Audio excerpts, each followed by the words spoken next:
in this particular matchup. They were the highest seed coming into the playoff, and they have opted into the counter pick scenario. They did not take advantage of that in the previous game, and we're not seeing a divergence from the bans just exactly yet. the same. And I wonder if Unicorns is going to try and go with some of the same comp.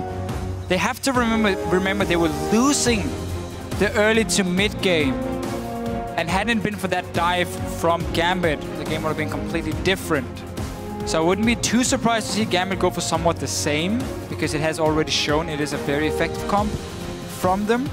Problem is just Pinoy and the Zergot is dying in lane when he's not supposed to. And we saw how important that first pick Morgana was for Hylissang. Exactly the same. 3 games in a row for Morgana for Hylissang, and when you're hitting as many dark bindings... Why not just go Maokai Rek'Sai again for Gambit? I mean, we might just see exactly the same comps. Swing and a miss, swing and a hit. Gambit have won 1, lost 1.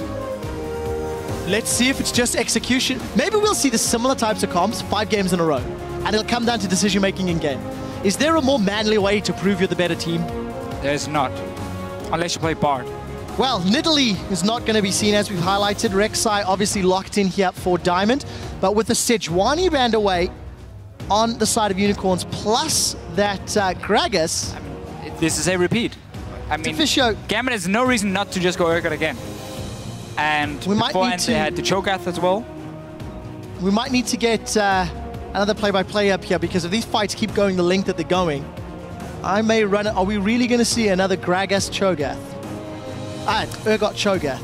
Let's see. No, so for the time being. I would probably Nothing's changed yet. I would save my mid lane pick and just go for Urgot Janna here. So you can see if Unicorns are going for Janna again. Not that Cho'Gath doesn't work fine against her. But for Gambit here, they can still be happy getting Rek'Sai and Maokai. Because it is a super, super good combination in terms of ganking that top lane. You get a massive fed tank. Okay, they're swapping it up here. No Urgot from Gambit. After struggling in the laning phase twice against the Jinx and Morgana because they got caught out. They now swap the big fat Urgot, who gets hit by every single binding, with Kalista, who jumps around all the time. So that should be a lot easier now for Pinoy to avoid getting binding. 4 games played in the regular season for Pinoy on Kalista, undefeated on this champion. Eddie playing Nami. It will in fact be the first time that we're seeing it. No games played during the regular season on that champion. So we'll see how accurate his Aqua Prisms are. But as you mentioned, as you've already alluded to, the mobility going to play a little bit in favor of Eddie. We'll see what what Kikis decides to run in the jungle. I don't know if he's going to be brave enough to run Udyr into Kalista, who can in theory hop, skip, and kite. Well, the thing I'm going to be way off. He's going to go for it. Kalista has the same problem somewhat as an Urgot, where late game, you need so many hits before you can get enough stacks on a target with the Rend to blow it and kill a tank. So Udyr can do it exactly the same and just run in the face, and he can keep catching up to Kalista. Or at least he should be able to. If he goes Boots of Swiftness and Bear Stance exactly, like, it's very hard for Pinoy to dance around. We have to remember that attack speed nerf that happened a few patches ago to Kalista, making it a bit harder to kite around. So Kikis will be able to catch him. And point-and-click stun is what you need against Kalista to lock her down in her mobility. Obviously, PowerOfEvil going back to the same pick as in game 1 for him, before even seeing what Gambit is locking in. So they're doing somewhat a mix of the 2 games, where again, it's a very slow scaling comp, where with 2 immobile carries and a black shield to protect them is somewhat the only thing, because obviously the Udyr and Sion can peel, but they also want to go towards the backline of Gambit. So we are swapping up things a little bit. The mid game and early game is still heavily in favor of Gambit in this case. Kalista and Nami is a fantastic lane early on, and of course Ahri, we know how good she is in the mid lane. She can get kills on PowerOfEvil here. So it's somewhat the same setup in terms of who has the early mid game power and who has the late game. Let's see if Unicorns can manage to hold on. I'm not sold just because they did it in the last game, because of what the play Gambit made that gave them these 4 kills on PowerOfEvil. We're gonna have to see if they have improved and can, you know, in terms of their... Not make mistakes. Not get gifted 4 kills on their mid laner and still get to late game. That's what we're gonna have to see. I like this pick honestly for Kikis in this case as well, because there's still... Okay, Ahri's gonna add some more damage on him. But Kalista, if he's running at her with boots of swiftness and everything, it's tough to say for some reason, he should be able to stun him and then single target focus from Unicorns. Well, we'll see whether or not Gambit's altered team composition can work. They've got better siege, slightly improved wave clear, I think, with their Ahri and their mobility as well. Team comps are on your screen, guys. You've been voting Unicorns all day. Let's see whether or not your faith has been shaken. Hashtag UOL win, hashtag GMB win, at LOL Esports. We will keep track of those votes. This is the first time Gambit have altered their team comp in the series. And once again, they opted into red side for game 3 as we load up onto the Rift. Gambit Gaming, the higher seed, looking to maintain control of the series. Laning phase, all important for the Unicorns of Love. Kikis was counter-ganking Diamondprox for the entirety of the laning phase previously. We should expect more of the same. We have to remember that level 2 gank as well from him. He did red buff and then he went straight to the bottom lane, flashed onto Pinoy and killed him with Vardags and Hylissang. Gambit once again looking to invade at level 1, get then these wards to try and spot where Unicorns are sending their laners. You can be more than happy doing standard lanes again for Gambit. Kalista and Army, super strong, especially if you win the race for level 2. Your all-in potential is fantastic on an immobile carry like Jinx. Small adaptation for the Unicorns of Love this game. Group themselves up to mirror the invade from Gambit. Get their own vision down. Let's see if they make any changes to their laning setup as it stands. In the 2 previous games, we've had head-to-heads, but as you've already touched on, Deficio, Hylissang and Vardags seem to set their sights in this top lane. Can't really blame him for that one. This is a tricky matchup, and Sion obviously does really well in a lane swap. He gets the level 2 from the camp, and he can sit and farm with his E still from range in the swaps. So we will have no information for Gambit to really spot what's going on. They have a ward between the towers, but they obviously haven't seen anything. So they should expect now it's going to be a swap. And look at this. Very early on, they group the minions together so they can do crooks as well. Don't have to do grump and not get a freeze. Let's see if they manage to line them up correctly to all hit the first minion. Beautiful setup. So you get the freeze with this, because now obviously your first minion here is going to die a lot faster than the first minion from the Unicorns, and you got the crooks. Normally what happens is you do like grump, you get to the lane extremely late, and then you don't get a freeze and you have to build up the wave and go potentially and dive the enemy top lane if he shows up with Gambit here. Smart adaptation. Very well thought out. Flash bubble forces the flash from PowerOfEvil. That's going to be so important for Betsy to grab control of the middle lane. And for the first time in 3 games, we should see some action, considering Betsy's got a relatively advantageous matchup before 6. And then once PowerOfEvil both summoners of PowerOfEvil even used a ghost. Clearly a little bit of panic when suddenly a Nami at level 1 flashes in with the bubble. So really nice start from the bottom lane of Gambit. Now we need to see what they can do with Sion already showing. It's going to be the flash bear slap again. A lot of people behind him. Bear slap is up, the slow lands, manages to get the charm on Morgana. We do see the ignite, but here comes Diamond to counter gank Unicorns of Love. Kikis, 100 HP, but trying to get away. We do see those auto attacks onto Diamond. In reply, Unicorns did the best they could to get something back, and they trade summoners across the board. Credit to Betsy here for staying on the bottom side of the map. When you have these lane swaps again, you rotate the map around, so he knew they were going to be on the top side, stayed there, had Diamond as well come in and help him. And meanwhile, while we've talked so much about what Gambit did on the bottom lane, the mid lane ganks, top lane, I don't think there was a freeze from the Unicorns. At least they haven't done anything to stop Cabochard. Look at the damage here from Gambit. But up in the top lane here, because Hylissang was roaming and jungling, Cabochard got a lot of farm in the lane. Will also be able to survive here. Vardags. 10 CS, free farming or getting XP at least. So great start for him. Just because Hylissang was running around on the map, he went straight top lane just to one-on-one the Jinx. So a lot of pressure on both of these top laners. Chachi got caught by the bubble, bursted down from Pinoy. Cabochard gets caught by the binding, gets chunked down from Vardags, even on CS relatively. No utility summoners or mobility summoners there from PowerOfEvil in the mid lane, but nor is there anything for Betsy, so that sort of evens out the level of aggression. Yeah, but Gambit also gave blue buff over to Cabochard. to make him strong in this lane. He has no teleport now, so he does get hurt a little bit from the gank, I guess we can call it, from Hylissang. But he's been able to farm pretty well. Now this is a massive wave pushing in, and there's no threat on Vizicsacsi because Diamond and Cabochard are obviously on the top side of the map, or at least they know Cabochard is there, so they're not going to dive on the Sion. He's going to get all this farm, especially because Kikis is here helping as well. Well, Kikis and Shachi going to defend this tower. Eddie is going to land another bubble as Pinoy is going to keep bursting out.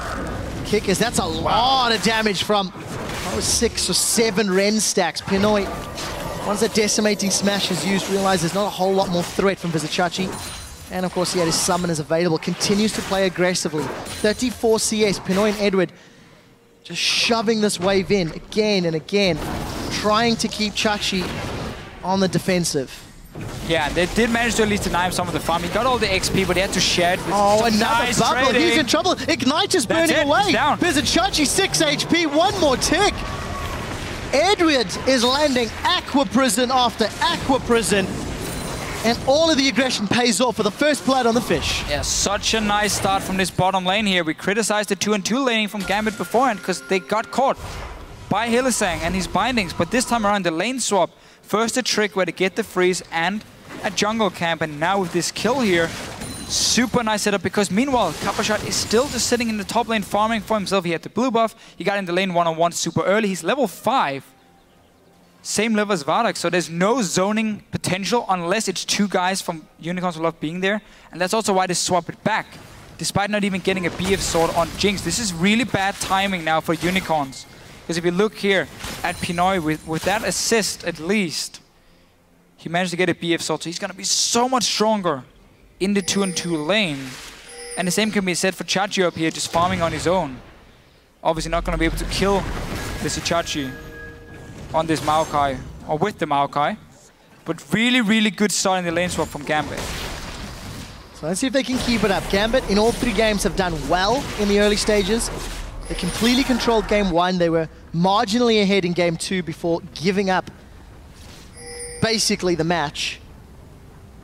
And this time around, the lane swap working in their favor. Small wins across the board, really. And they fended off the early gank attempts from Kikis in the middle lane. PowerOfEvil has summoners ready again. They're gonna go for him.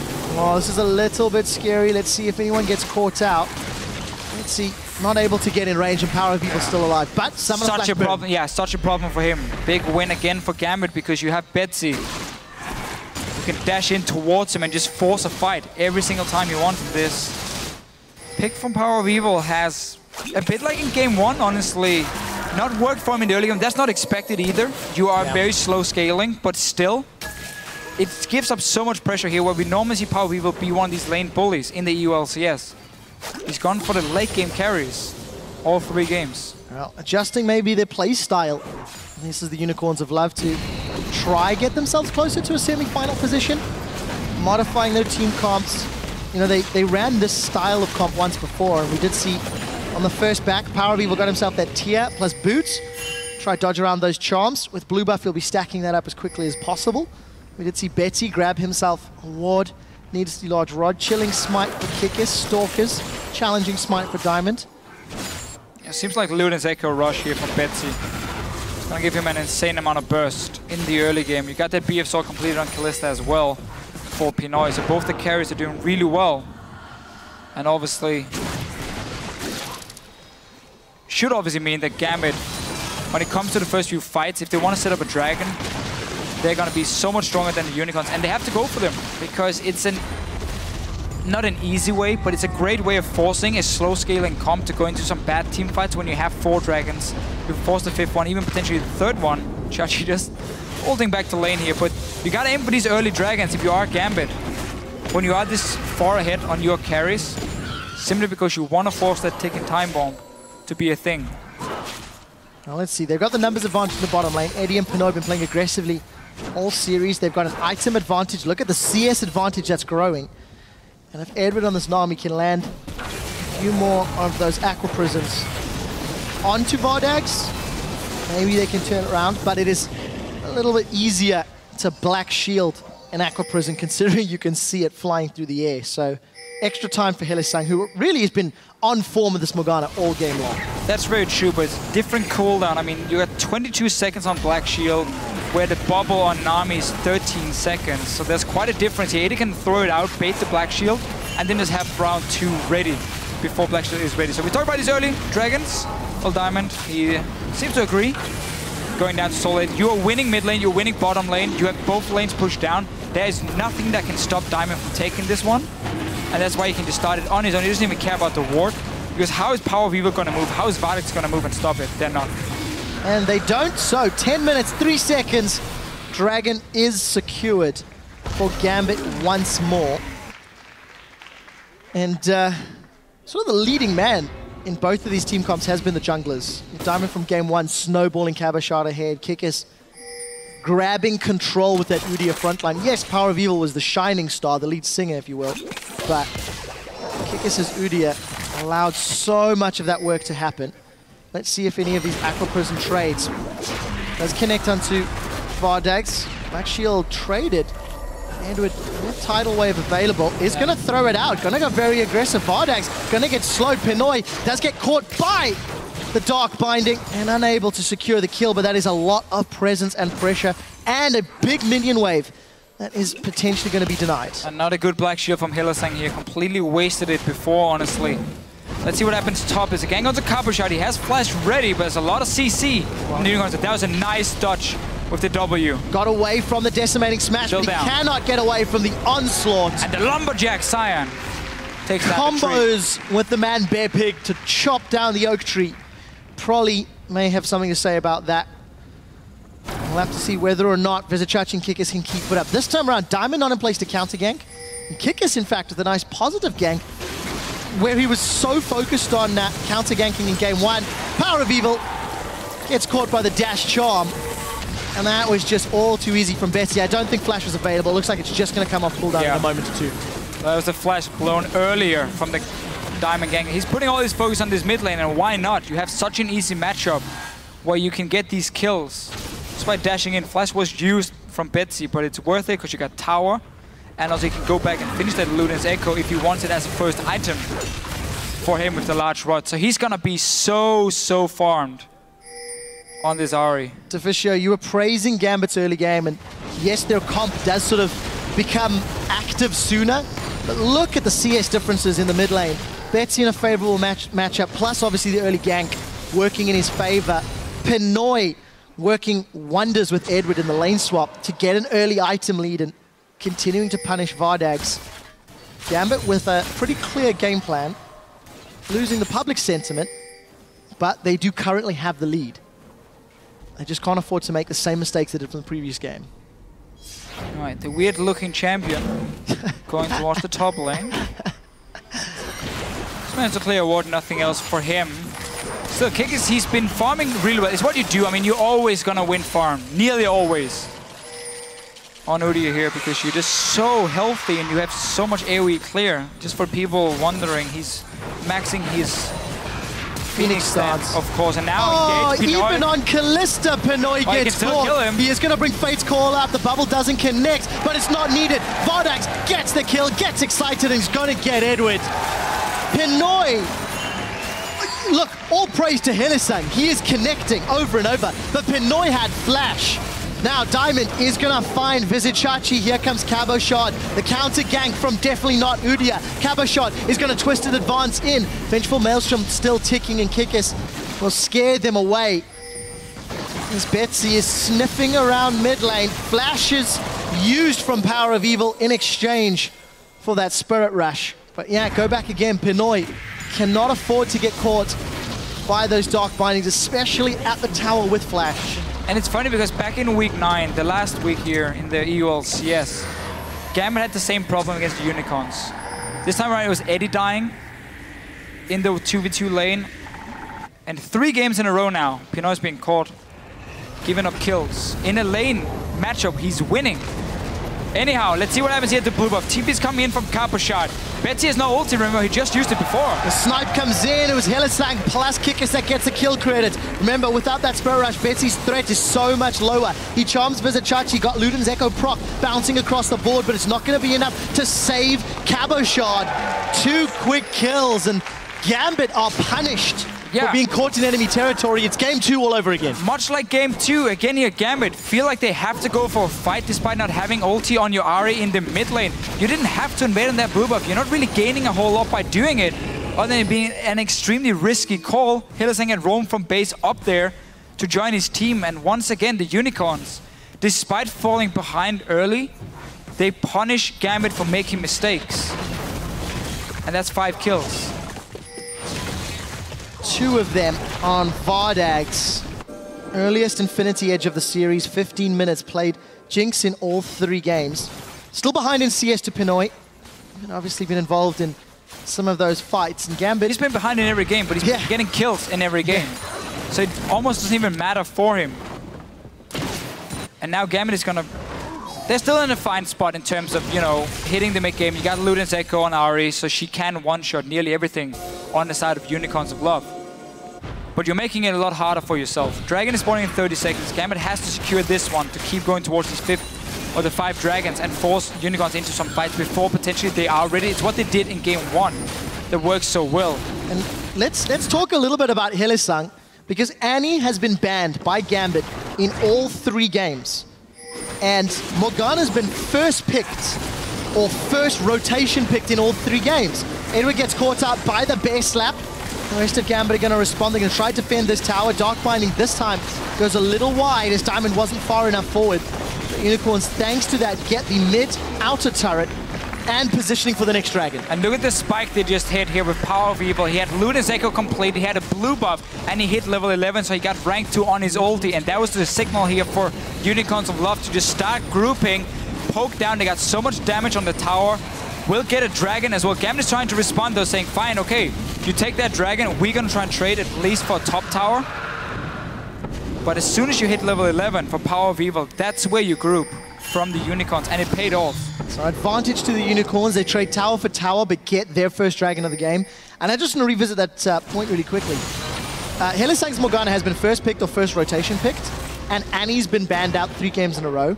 Do Gambit look at this and say, is it worth the ban? If you're spending a support ban anyway, and Hylissang really has been very, very instrumental in punishing Pinoy, well, anybody else. Here's the thing, though. It's a consideration, right? If you know the Unicorns are going to first pick Morgana, giving you Rek'Sai Maokai. No, that's fair. Yeah, good point. That's a fine trade for you. It's not because Morgana is some fantastic OP pick. It's because Pinoy is misplaying in the laning phase. And Hylissang's hitting. Sure, predicting it. Hylissang is playing fantastic on it. But if he has a Tippers instead and smacks down in the face of Pinoy, that's somewhat going to be the same result. Yeah. You can give him a Thresh, he's going to land the hook instead. And you have the same deal. Well, Hylissang and the rest of the Unicorns keeping themselves absolutely bang on even, despite the big CS differences. Just really working in their favor. Eddie, whoa! He stepped back into that one. And it's Vardags that gets the kill secure. I see your point though, because Hylissang really is fantastic on the champion. I mean, he's landing everything. 2 games in a row now. And he has that Black Shield, which is going to be so important late game for his 2 carries. Oh, well, for one of them. And it works so well with Udyr. Obviously, there's a lot more magic damage to pop it this time round.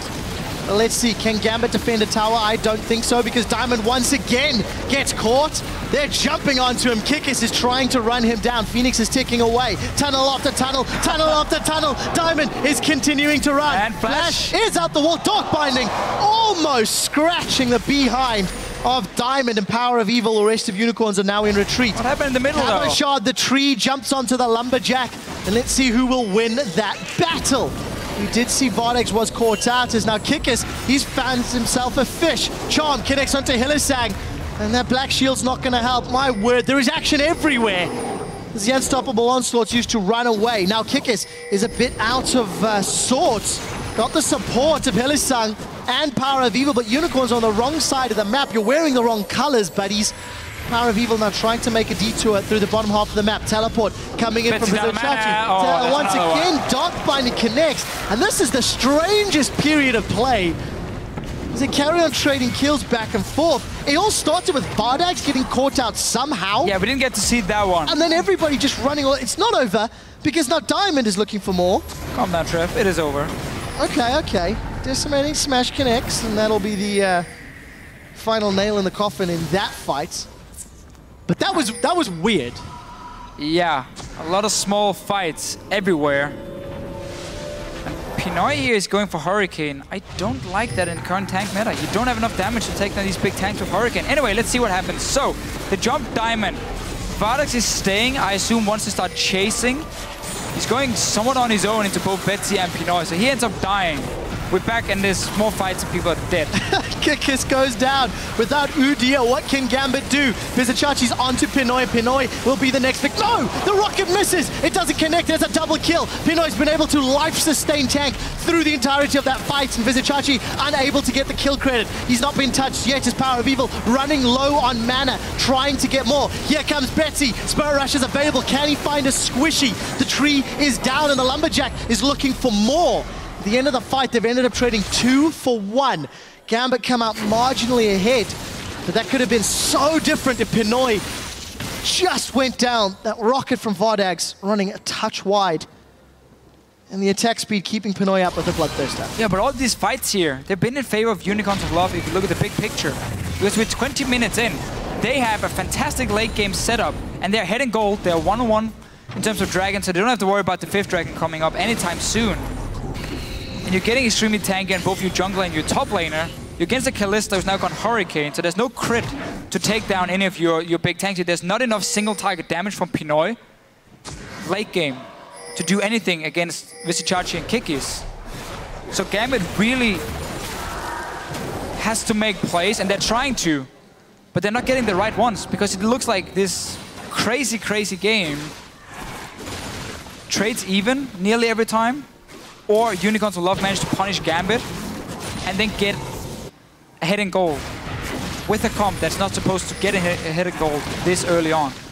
Well, Unicorns of Love will be very happy, as you said, with the fact that they've been given this time and the fact that they're sitting just quite pretty. You see PowerOfEvil continuously trying to control the movements of the Gambit squad. Dragons up in 30 seconds. Unicorns got the previous one uncontested as Gambit lost in mid-tower. But look at the positioning from Gambit. They don't want to give this one up. Teleport's available for Cabochard. Yeah. And he might be waiting to TP in. It's a good play from Gambit. When you have the Ahri in the mid-game here, you want to force these comps to come in and basically blindly walk into a river. And then you stand in one of these bushes here from Betsy, you land that charm, and you one-shot a target and you get that dragon. So that's why they're moving in early to start setting up the vision control. Unicorns have to do the same, because you run 2 immobile carries that cannot risk getting flanked. So you need to be able to see where Gambit is coming from at all times if you ever want to start an objective. And this time here, they have the wards placed now from the Unicorns. They cleared quite a lot. They see Gambit walking down the choke point here, so they know where Betsy is, and they know that carries are safe. Unicorns of Love able to regain control of the pit, secure their 2nd dragon of the 3 that have been taken. Here comes the unstoppable onslaught. Vizicsacsi's looking for Pinoy, as is Kikis. That's a lot of damage onto Kikis, and the rest of Unicorns not really putting anything in reply. Kikis will be the first to drop as Vizicsacsi is looking for more. PowerOfEvil throwing out artillery shot after artillery shot. Not really able to find more. Kill advantage to Gambit, but fight really was in control of Unicorns of Love once PowerOfEvil and Vardags closed the distance that Chachi and Kikis put in front of them.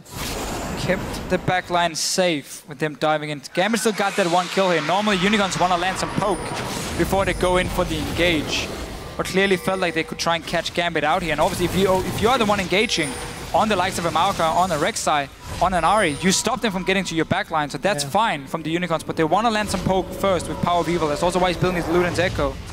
It's been very interesting to see how, there we go, Marcel Dexter, of course. Hylissang is hitting every bind. Yeah, that's what we talked about. The only concern is just why won't he just do it on Thresh? I mean, it's going to be the same deal here.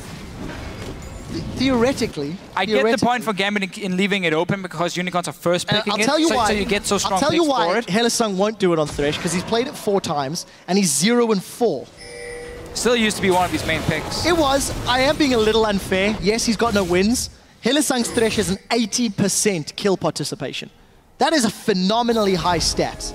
1 kill, 27 assists, 16 deaths. That's over the course of the spring split. So yes, if Hylissang is just playing well, I share the opinion he could do it another champion. But when you've also got Pinoy who's not putting himself in great positions.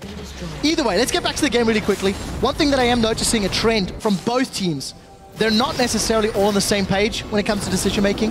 That previous team fight was a great example. Kikis and Chachi got so far ahead of Vardags and PowerOfEvil, fairly immobile carries, that they were late to the party and they couldn't do more of the team fight. You look at that weird mid lane fight over several minutes. Everybody was split up everywhere, and it just kind of felt like the chaos of the series is sinking into the players' decision-making. Yeah, that's for sure. But Gambit did say before the game, if Unicorns went all solo queue style and were just fighting all over the map, it would be in favor of Gambit. But they've not been winning out in this game from these fights here. They had the early game, once again. Betsy won the mid lane, got the tower, got kills, and everything. It was looking great in the bottom lane. There was a big CS lead for Pinoy. And then suddenly, the mistakes come, and Unicorns managed to punish them every single time. And that's why they are ahead in gold now, ahead in Dragons. Notice how much more cautious Gambit's playing as well. You contrast to the previous 2 games, and Gambit realizing they need to strategically pick their fights more often. And we actually thought coming into the series that Gambit were a pretty good team at finding the fights that suited the game and their team comp. And that's just not really been the case over the last 2 matches. No, definitely made some over-aggressive plays. They're trying to trap Unicorns, but they're just backing away. There's only Diamond kind of sitting in there, so you couldn't really do a whole lot from them. And Unicorns of Love don't really mind too much. There's wards in the jungle because there's no objective to fight over. You see this from PowerOfEvil quite a few times as well. The Elixir being picked up fairly early. Sim to start this poke. Engage come in from Chachi. Oh, Chachi's on the back line. The tidal wave's going to split up Unicorns ever so slightly. How long can Pinoy stay alive? Diamond gets caught by a Dark Binding. His Cabochard is still on the front line. He will get dropped shortly. Vizicsacsi's forced away from the fight, but it's Unicorns of Love that get a kill. The Zap just goes wide, but the Living Artillery does not. And PowerOfEvil get the second kill of the fight as the Unicorns with a great re-engage. Vizicsacsi from the side, splitting up Gambit. The Unicorns gain control of the jungle. Gambit really struggles when it comes to getting or reaching the back line of the Unicorns of Love. Again, Vardags, PowerOfEvil, they are perfectly safe. The engagement was onto Hylissang, I believe, who flashed away from the bubble. And then we just saw Unicorn say, fair enough, we have a good opening here. You're standing somewhat in a choke point. We have a sign charging from the side. And they take another win from them. Now you have this Jinx to fast push down the tower, so you are in a prime position to keep extending your goal lead. Dragon is up in about a minute's time. That's going to be the next objective for them. Gambit, in this situation, doesn't really have any clear-cut objective to go for. Because if you start sieging on a tower, there's enough wave clear on the Unicorns of Love side to just stop you from getting that tower ever. You can't really split push, because you have a Maokai into a sign. That's never going to go anywhere. You can use the Rek'Sai potentially as a split pushing tool, but it's very hard for you to set that up correctly when there's also quite a lot of engage options with the likes of a Sion from the Unicorns to force a fight, or just more poke in the mid lane. If Betsy just sits in the mid lane, he gets out-traded now by PowerOfEvil. So it's really a tricky situation for Gambit in how they want to play the map. They keep looking for fights, which is what they can do, but then you need to have the vision control in order to get the flank on PowerOfEvil or Vardags, otherwise you're not going to win the fight. They don't have the damage to take down 2 tanks from the Unicorns of Love. We'll see whether or not Gambit can get control of the vision, and whether or not Pinoy can get enough auto attacks off in a team fight for that Ren to do anything. Kikis is just getting beefier and beefier. 3,300 hit points before a 230 shield that can, pop up every 5 or so seconds. Look what Gambit is doing now, though. They're trying to simply flank around Unicorns from multiple angles. Oh, this is so scary. Look at Diamond here. He's gonna come in from behind onto the 2 carries. So Diamond has managed to find them with Cabochard. They've got the first kill into PowerOfEvil, and the Acathian Surprise will get some reply back. Edward continues to chase as Pinoy is hammering through. He's got the Bloodthirster lifesteal, but he gets popped. Kill from Vardags. They've traded AD carry for AD carry, and everybody's going down. It's the top laners and the tanks doing battle, but Kikis and Chachi are in a better situation. A giant tree is being chased by a lumberjack, and as all things remain natural, the axe looks to cut down the oak tree. Diamond will be the first to fall as Chachi continues to chase, gets a knock up onto Cabochard. The bear slap holds him in place, and the Phoenix dance burns him down. It's a matter of time. A double kill for Kikis, and despite popping PowerOfEvil early, Gambit unable to win the fight. That was close to the best engage possible from Gambit. Look at Diamond on your minimap here, sneaking in behind Vardags and PowerOfEvil. He gets the knockoff. We can see Black Shield on Vardags. So Cabochard goes in to get the first kill. Let's look at Pinoy here, what he's doing in the back line. Normally you would see the AD carry try and take down the tanks, but he's obviously joining a little bit late. Betsy dies as well. And now Pinoy feels like he has to start chasing in to get Vardags, but like he's tanking the damage of 2 big tanks who still does enough against an AD carry to kill him. Kikis is doing quite a lot of damage over a long team fight. Of course, you saw the flash in from Pinoy there. Trying to get in range, ended up costing him his life. Gambit now 5,000 gold, 4,000 gold rather down. Dragon number 3 was secured by Unicorns of Love. And you know, if a fight drags out for 20 seconds, that Cinderhulk is going to burn a whole lot. Yeah. And you're going to have multiple Phoenix stance, multiple Bear stance. There's a lot in Kikis' kit.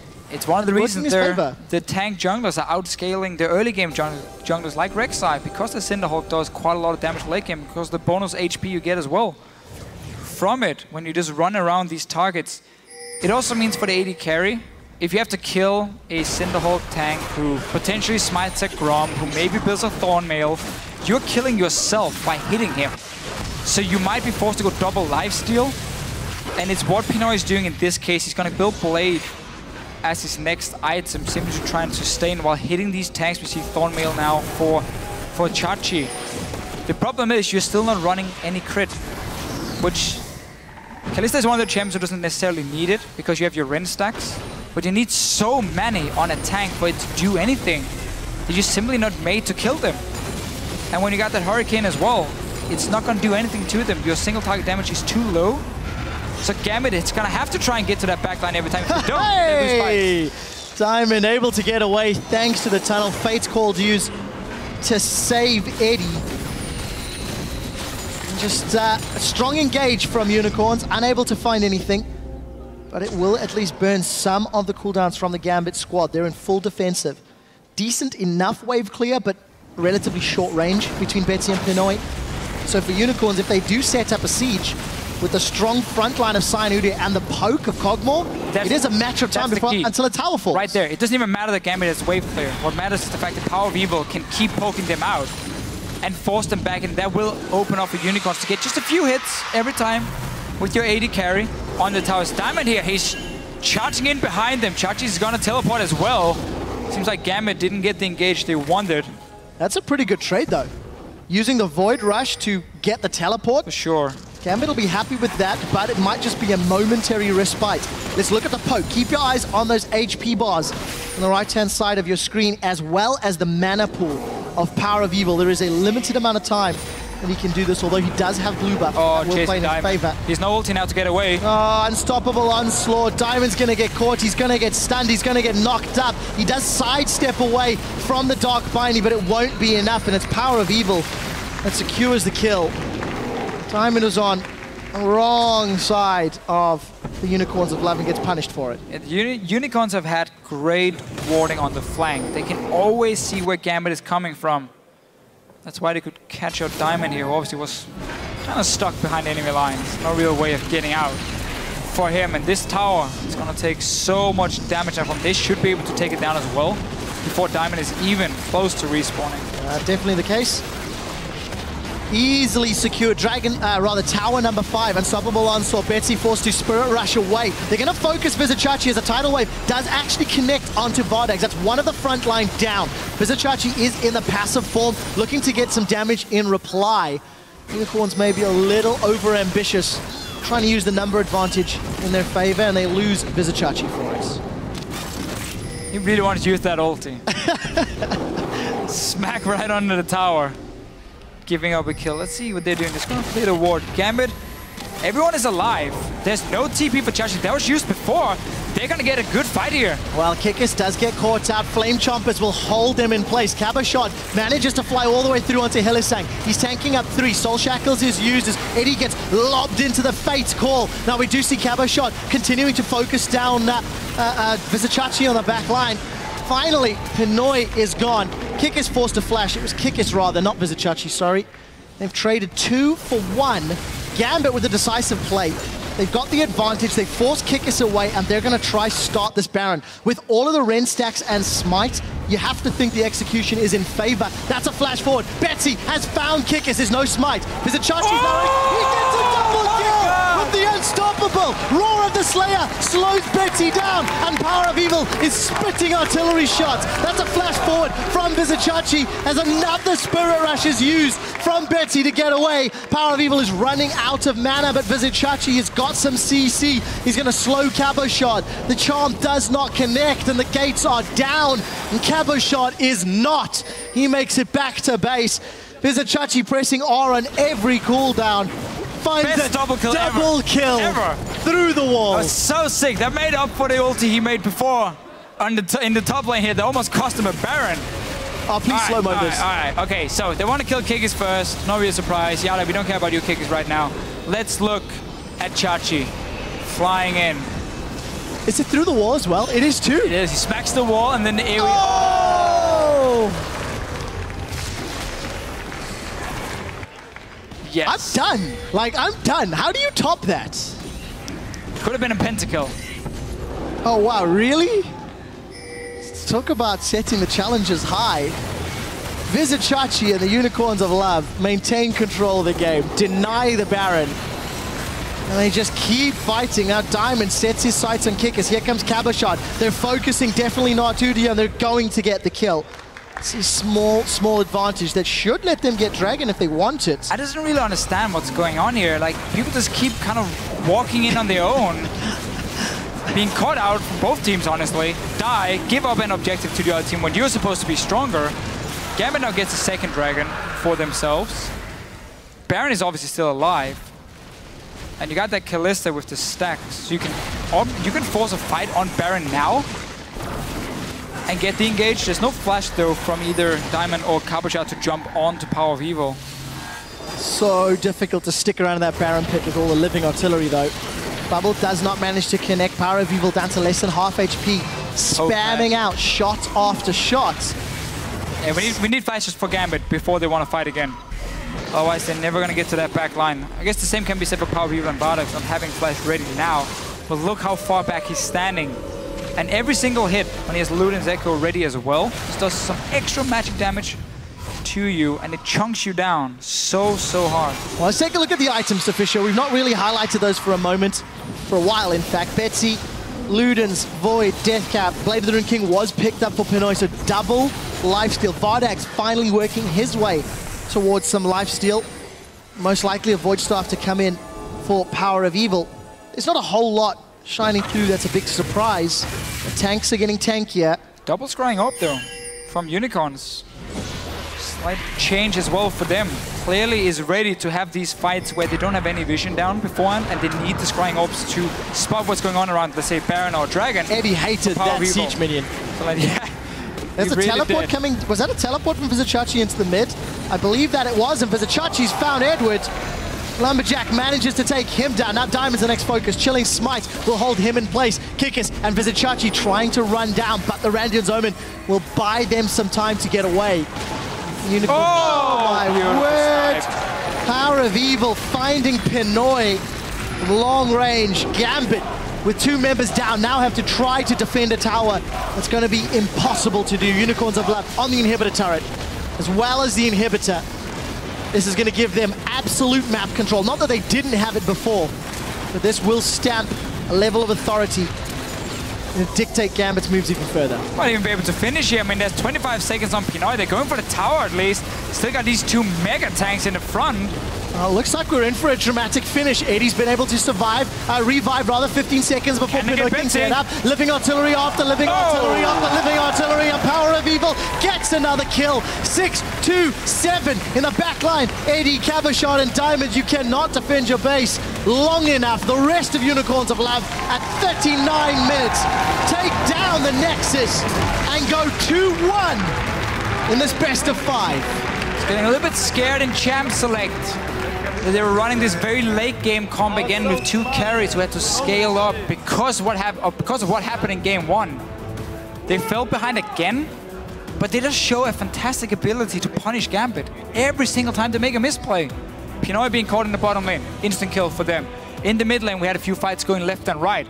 Unicorns of Love came out ahead on all of them. Yeah. And then we had the Gambit Invader on the blue buff where they didn't have ulti on Betsy. That was just another one where there were 2 kills for Unicorns. So they keep playing these defensive comps, I'm going to call them, where they just wait for Gambit to make a play.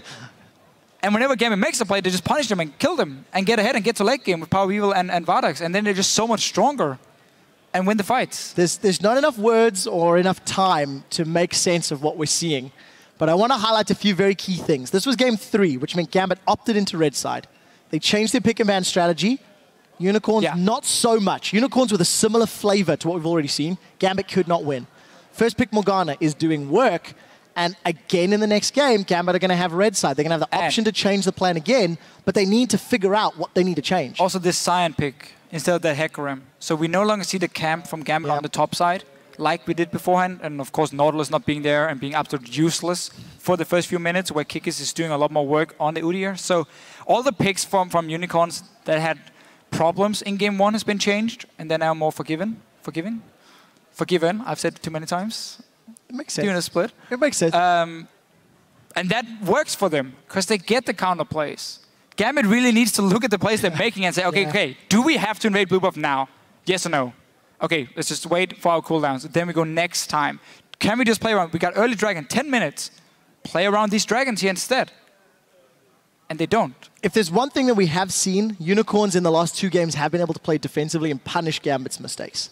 And that's something that I think is going to need to be a big mindset change. Because playing defensively, especially if you pick a scaling comp, is easier to do than if you play a mid-game comp. You can't afford to play defensively. So very true. We'll need to see if we see some alterations to this pick ban strategy. I mean, the Morgana first pick, it's working. I get why Gambit leaves it up simply so to get Maokai Rek'Sai. I still think that's fine, because I think Hylissang can do the same on other champions. We'll see if they agree. We're going to have to see. If they want to ban. I mean, I wouldn't be surprised if they banned it either. Unicorns of Love are 1 game away from a semi-final showdown with SK Gaming. And to take a look at how they got there,